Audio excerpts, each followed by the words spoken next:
Welcome to the creative side of things, where we empower and inspire business owners and entrepreneurs to tap into their inner creative, from standing out in saturated markets to debunking and challenging the status quo. We'll learn firsthand from actual small business owners how they've applied creativity, imagination, and common sense to grow their businesses. I'm Javier, Chief Creator and founder of High Ground Creative. And I'm Megan, founder and CEO of Cheek & Co Clothing. I'm Gen X and her dad. I'm Gen Z and his favorite daughter. Oh, that's debatable. Well, it's not up for debate. Together we are creative thinkers, design experts, branding gurus, imagination igniters, and coffee addicts. Keep listening and we'll prove it to you. Hey, you might learn something. Imagine that. Ready? Let's get creative.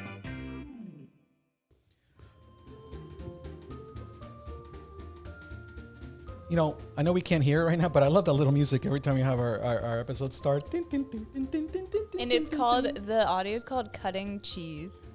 I don't know why they called it that, but I told you to stop cutting the cheese. it was on my desktop and Trevor was like, what is that audio? Is that an audio of you farting? I was like, no. So, well, to that extent, welcome everybody back to the creative side of things, where we inspire and empower business owners, entrepreneurs, and everybody else for that matter to tap into their inner creative, because everyone is creative. Yes. Who are you? Creative. You're creative. I'm Megan, and my name is Javier. We are the hosts. Welcome here. Today's episode is one interesting episode because we literally just decided to do this 10 minutes ago. Yeah, so we pivoted our ideas. We did pivot our ideas because we were going one direction and had to shift, just like a compass when it's trying to take you to go true north, but then all of a sudden there's shifts. You have to shift and pivot. That's a good analogy. I like it. You like the I wanted to share a quote about pivoting really quick. Okay. Pivot with purpose, and you'll discover that even the smallest shift can lead to extraordinary outcomes. And I like this quote so much because we are talking about how sometimes you pivot on purpose and it's all up to you, and then other times it's a complete, like, life is forcing you to pivot. Right. It's a necessity. It's like you have to do this or you fail type of that situation. happens. These like you got bills to pay, you got kids to feed, you pivot. Have to do that. Oh my gosh, I wasn't planning on doing this, and now I have to do that. And we have to be purposeful in life, but also need to be flexible because life will throw things at us, and we have to react accordingly. And sometimes pivot, sometimes temporarily, sometimes even for good. It's not always planned. Like I have this career path or this, trajectory I'm going, and I change my mind and I'm going to go this direction. That's totally fine. But there's always times in life that happens. I think that if we're going to, this is why we got so excited about this topic. Because again, it wasn't something we planned. This is the least prepared that we've ever been to on any type of episode. And we like that because I don't know what's going to happen here, but we just like the topic. We started talking about it. I do better that way. Yeah, this is really exciting. I have a quote. When life throws you a curveball, don't be afraid to step back and reassess and then execute a powerful pivot. Because life will throw us curveballs. You can either take the pitch for a strike or hit it out of the park. So don't react. Take a step back before you make that big pivot decision. Right. See what the best, possible scenario is. So today, I think, what do you want? We want to go. I want to go over the concept of pivoting really quick, and kind of to start the episode. So, the definition, I wanted to discuss the definition of what pivot is. It's not just about making changes, but about making strategic, conscious shifts in our life's direction, and it's just so much more than a Friends episode of Ross screaming while he's moving a couch. But we can totally use him as a analogy where we're so mad at life that we have to pivot, or we're excited to pivot. While people in your life are yelling at you saying, "Shut up, shut up, shut up," yeah, you're still determined to pivot. I'm going to move this dang couch up the steps. That's right. Who would have thought that episode would have such depth? Yes. So I wanted to start with a quick personal story of how I pivoted. Yeah, please. I as want to hear it. I don't know anything about your life. You don't know any of it. So in high school, I went to a tech college, Polytech High School here in Delaware, and it's really, really unique to go to a tech college because you can kind of get an idea of what career path you want to go into. And I feel like a lot of kids struggle with what the heck do I want to do, because they're not given those like options of playing around with it while they're in high school. Right. So you were able to choose 2 paths, and then you pick one to finish the whole year, or the whole 4 years.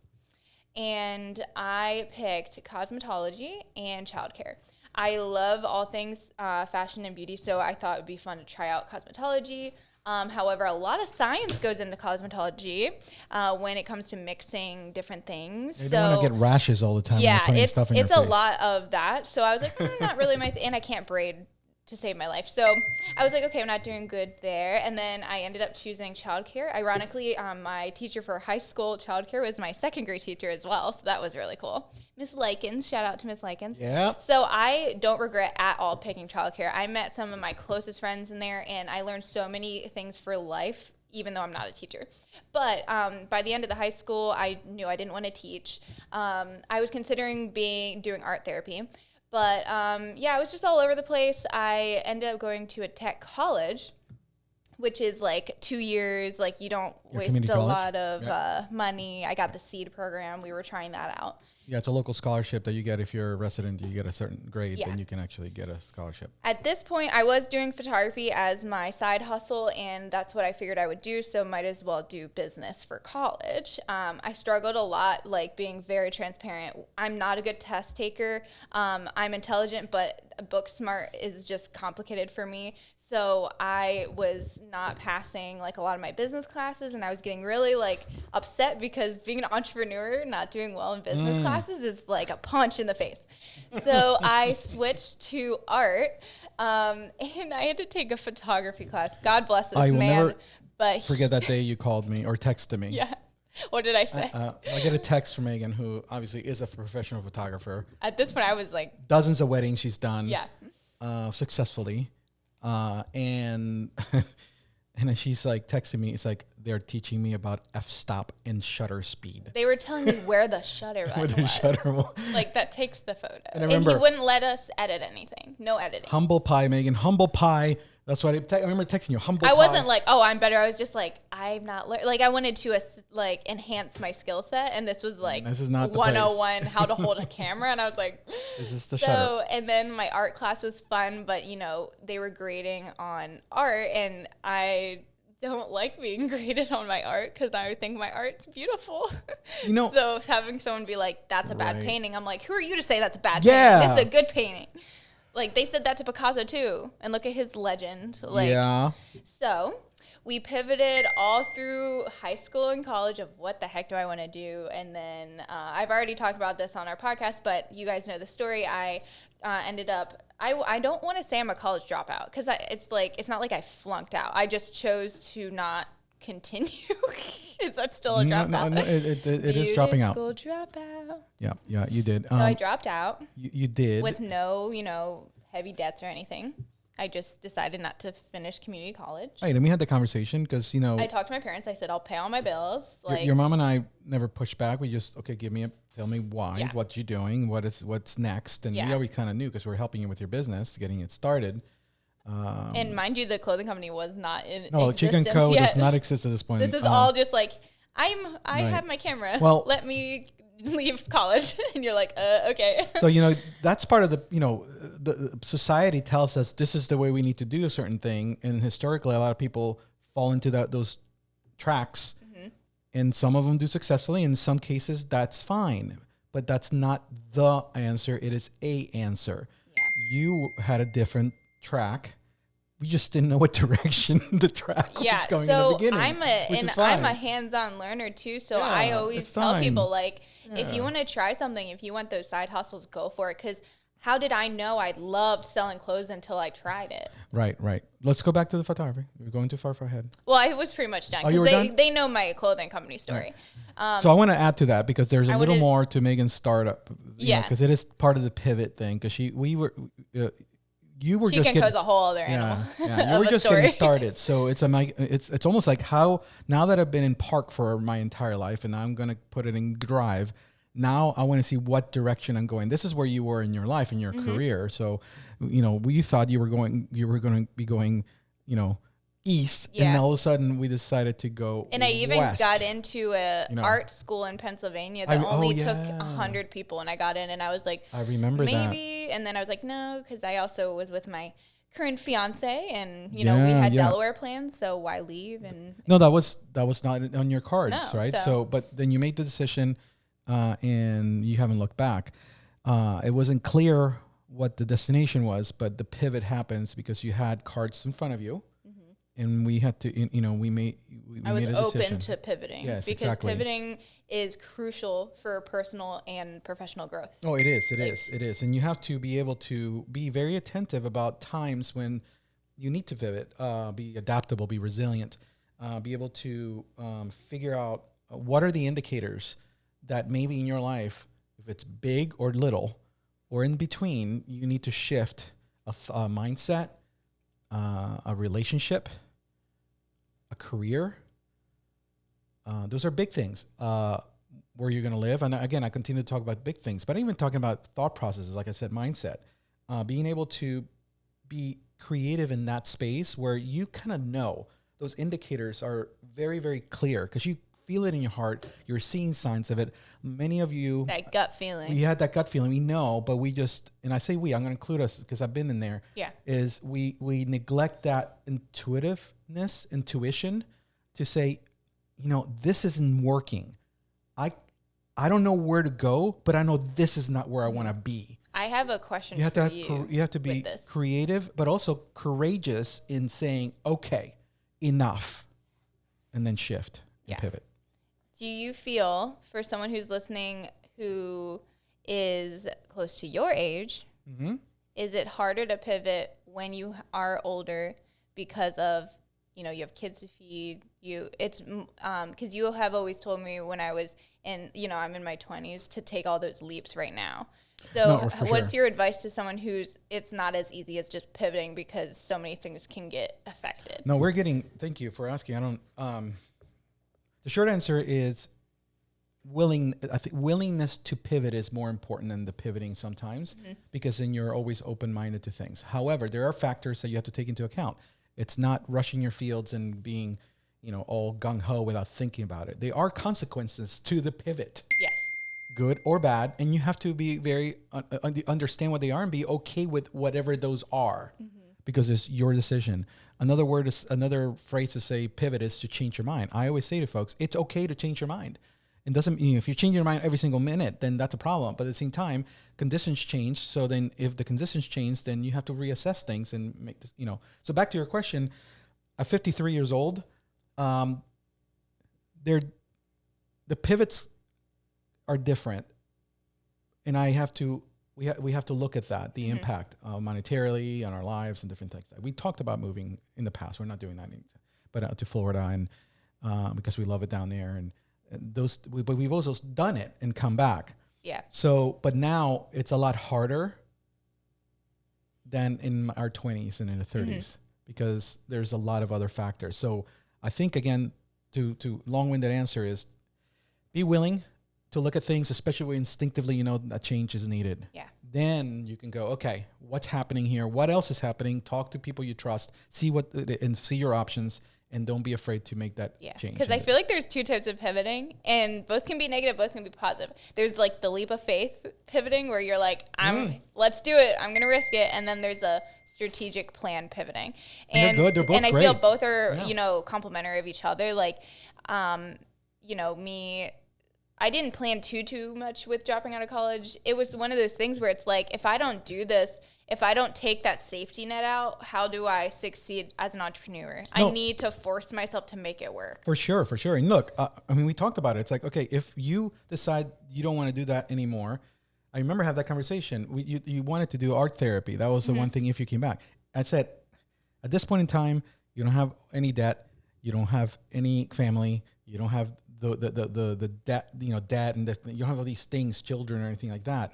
Make the move. Because if again, and I love your spirit behind that, because I remember, why would I want to thwart that? You were we were right there. You were taking a risk, but at the same time, by jumping off of that, you still knew that if you wanted to go back, you could at some point. Mm-hmm. But the longer you wait to take that pivot, sometimes it becomes a lot harder to take. And you can miss a window. And you can miss a window.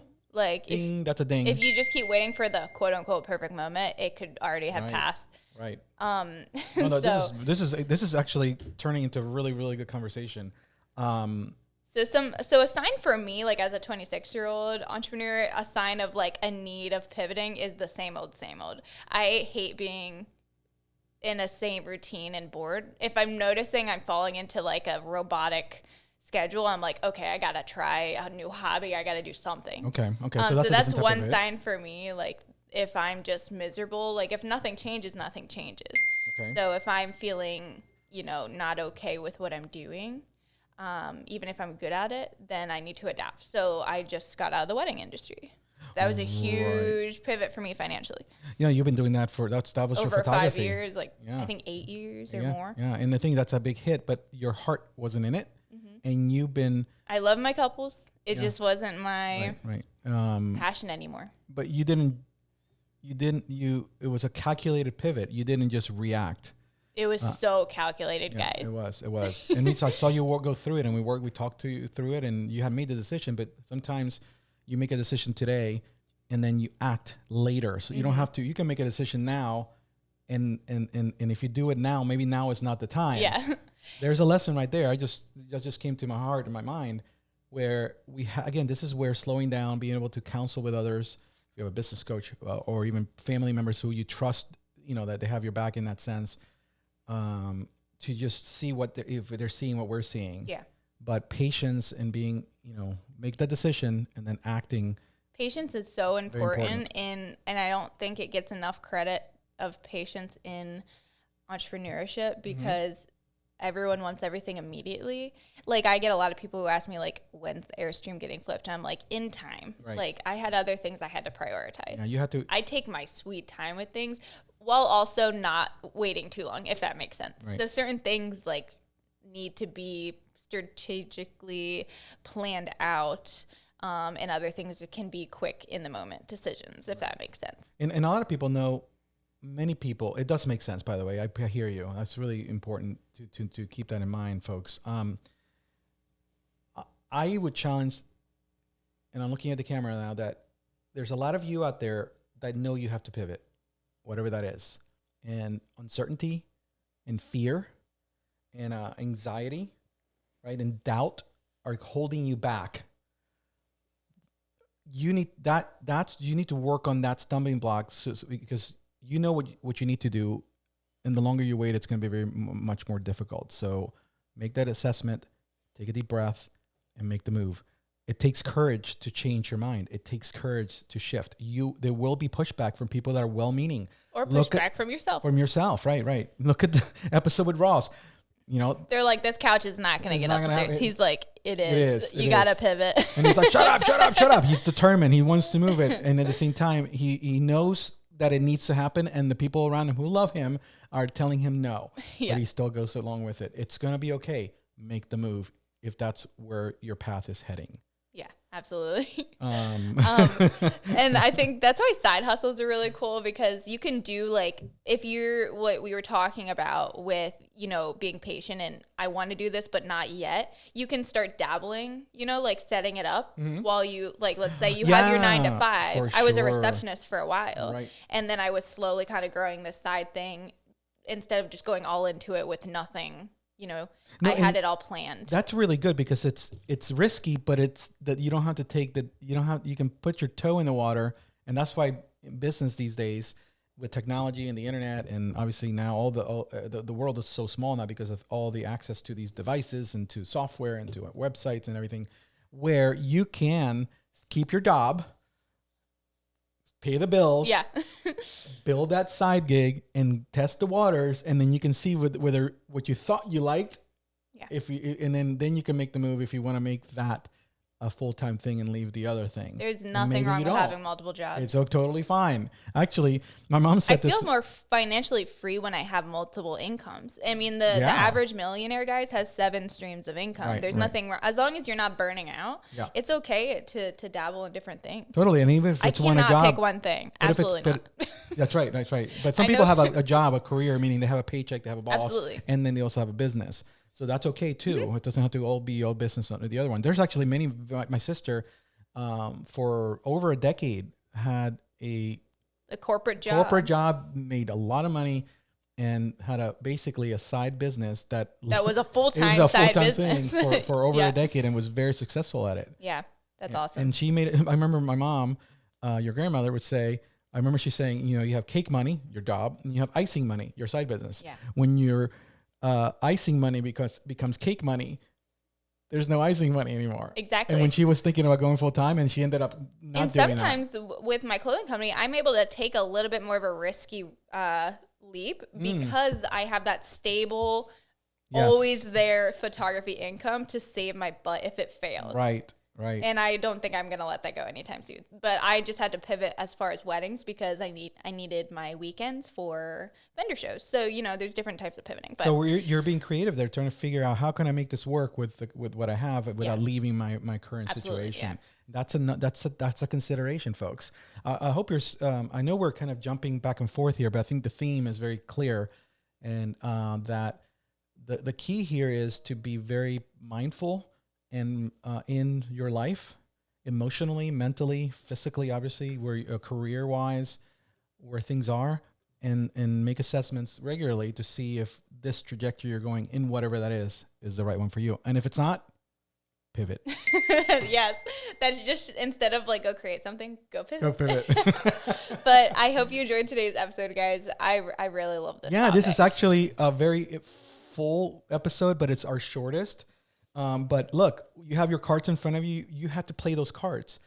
You don't know what cards you're going to have next year or next week. You make decisions and you need to pivot based on what you have. And I hope if you're looking for a sign to pivot, I hope this was it. Yes. So you can listen to us on Amazon, Spotify, Apple, YouTube, and Google Podcasts. Whoa, she got it right. And YouTube is watching, so you can watch our beautiful faces. Yes. But for now, Right Brainers, thank you so much for listening. Go create something and go pivot.